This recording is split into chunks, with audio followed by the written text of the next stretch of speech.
Hello again, chaps and chapettes. How are we all doing? It is lovely to see you all again, as always. Tonight, guys, we're going to go down our favourite subject route, something I know you all enjoy talking about. You all enjoy venting your anger and frustration about. Well, more venting than talking, I suppose we could say. And that subject being, of course, is the boat people back in the press yet again for all the wrong reasons. Oh, all the wrong reasons. What are you talking about, Daniel? What other reasons possibly can these people be in the press for? You're not going to see them working in a charity shop, for example, are you? You're not going to see them working in an animal shelter or helping an old lady across the road. Improving their communities instead of dragging them down to sewerage level like they always do. All the wrong reasons. What am I talking about? There's no other reason possible for them to be in the bloody newspapers, particularly when it's under the headlines such as this. Fury in Sweden at video of Syrian asylum seeker pushing a 91-year-old woman down the stairs and violently mugging her on her way to visit her husband's grave. I mean, what a stand-up bloke this man does sound. Don't you reckon? Jesus Christ. Right. A Syrian asylum seeker is set to be deported from Sweden. Yeah, check this out, guys. There's a country in Europe deporting their foreign criminals after all the bullshit and lies that our politicians have been spouting to us for years on end, telling us how difficult it is to remove these people, an almost impossibility to remove foreign criminals, to remove illegal immigrants that shouldn't be here. Well, Sweden has taken that and turned it right on its head, hasn't it? The fact of the matter is, these people can be removed. These people can be deported if the politicians in charge want it enough. But the fact of the matter is, our politicians in this country and various other countries across Europe, they don't want it. They don't want them removed. If anything, they want more of these people pouring into Europe. That's just a sad state of affairs, isn't it? Hence why most of Europe is going down the right-wing party route. I just wish we'd go down that fucking route as well. Well, I wish we had a right-wing party to actually vote for, like a Geert Wilders type party, but we don't. All we have is Nigel Farage and Richard Tice. After a shocking video showed him pushing a 91-year-old woman down a flight of stairs in an attack that is set to reignite the country's debate over migration. Karim Kanjo, 26, was caught on CCTV assaulting the elderly victim as she made her way to her husband's grave on August 29th this year. Footage shows Kanjo, who entered Sweden during Europe's migrant crisis in 2015, Daily Mail making it out as if it ended in 2015. Now, let me tell you this for now. That migrant crisis is still very much alive to this very day. You just ask any country across Europe, and they will attest to that fact. And was on parole after raping a woman. Oh, God almighty. Right. So this man probably entered Sweden illegally, chose to rape a woman, and then mug a 91-year-old and throw her down the flight of stairs. And yet people will be whinging and screaming and kicking and stamping at the fact that this fucking scumbag is going to be removed. I cannot get my head around why so many people across Europe, or across the world actually, who want these people deporting, who want these people shoved out of their country. We should be welcoming these people in with open arms. We want to see our women get raped.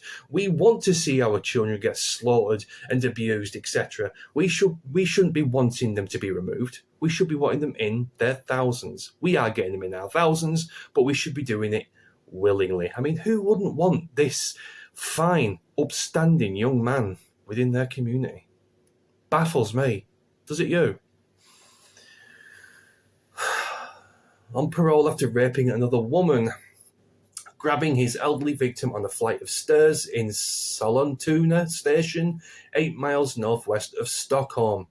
The victim is seen struggling before the pair tumble down the stairs as he grips her necklaces, causing the woman a number of injuries. Well, obviously, she's 91. Falling down the fucking flight of stairs with 91-year-old bones is going to cause injuries.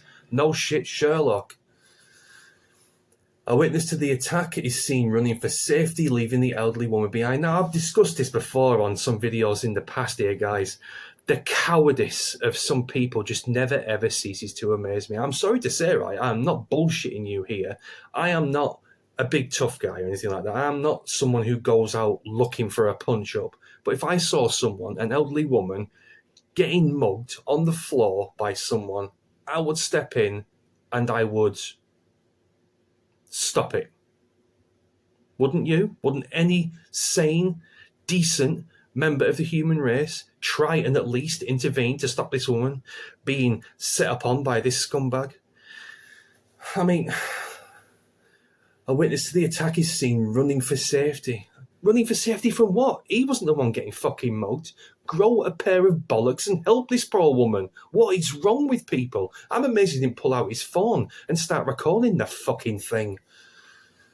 God, people, no wonder I don't leave the house very often, guys. I can't be doing with people. Other people get on my tits. They really do. I'd much rather, if I could, I would stay in my house 24/7. But unfortunately, I have to leave and do things like other human beings. But I don't like it. I can't stand talking to people in the street, stuff like that, because they fucking annoy me. Especially with people like this who run away when a little old dear is being mugged. Fucking horrible, if you ask me. Anyway, I'm going off on a tangent. I do apologise, guys. Right, carrying on. After the pair roll to the bottom of the stairs, Kanjor stands up and yanks her chains from her before calmly walking away and leaving the elderly woman lying on the ground as two female commuters run down the stairs to assist her. Finally. But once the fucking incident is over, they fucking decide to help her. According to court documents obtained by Mail Online, the necklaces were a gift she received more than 40 years ago. Hello again, chaps and chapettes. I do apologise for the little edit there. There was someone at the door. It was our pizza arriving. So yeah, I just had to quickly answer the door, hence the little jump cut there. So guys, my parting thought to this story. I would like to explain to you why when certain men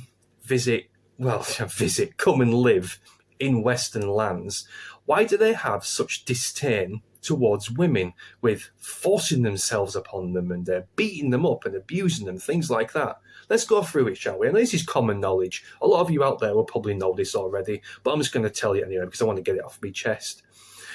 Over in some Middle Eastern countries, women are not treated as second-class citizens, third-class citizens, fourth-class citizens even. I would put them to where stray dogs are in comparison. For example, adultery for the man over in certain Middle Eastern countries is not only allowed, it's encouraged. Bigamous marriages, various wives. Hence why they always have to wear these garments that cover them from head to toe. It's a show of dominance from the boyfriend and from the husbands. They're not allowed an education in some Middle Eastern countries. They're not even allowed to drive a car in some Middle Eastern countries. They have to walk behind their husbands or boyfriends in the street. They are completely and utterly dominated by the men over in some Middle Eastern countries. So, of course, when they come over to Western countries such as ours, Norway, Germany, Spain, Sweden, places like that, they bring those ideals with them. And the trouble is, Western women will not take to being treated like that. They won't take to be dominated completely by a man, because we have moved with the times when it comes to that. Way back when, we were like that, yes. The man used to go to work, and if the dinner was on the table, the missus got a swift backhander, get me tea on table, and come in drunk and expect to have sex and all that stuff. But we've moved on from that. We give women their own rights, their own opinions, their own freedom of expression, that kind of a thing. That doesn't happen in the Middle East. And those people who come here from the Middle East are not used to that, and they'll never ever be used to that. It's hardwired into these people. It's been that way for centuries over in that part of the world, and that's where the trouble lies. So they are completely incompatible with everything the Western world stands for. Our whole morals, our way of life is just so incompatible. It's like, I don't know, putting two magnets that are opposite attracted together. It's just impossible. They're not going to go together. That's the end of the story. Anyway, I'm not going to carry on, guys. That's basically my video. This is like, what, 13 minutes long? That's ridiculous. I do apologise for it being so long. I am getting a new phone tomorrow, guys, so there could be maybe a gap in videos, so maybe a day or so, maybe not, but yeah. I can't be doing with this phone. I've had it for less than 2 months now, and it's getting on my tits. It's slow. The camera's shit. The microphone's shit. The speakers on it's shit. So yeah, I've just bit the bullet and upgraded early, which cost me a small fortune. All I seem to be doing at this minute is fucking spending money, and it's getting on my bloody nerves. My bank account has taken a right fucking shooting recently. But anyway, that's my video, guys. Please do let me know what you think in comments. And I'll see you next one, probably about to bore people yet again whenever they fucking make their way into the press. Anyway, I'll see you in a bit, guys. Thanks for watching. Cheers.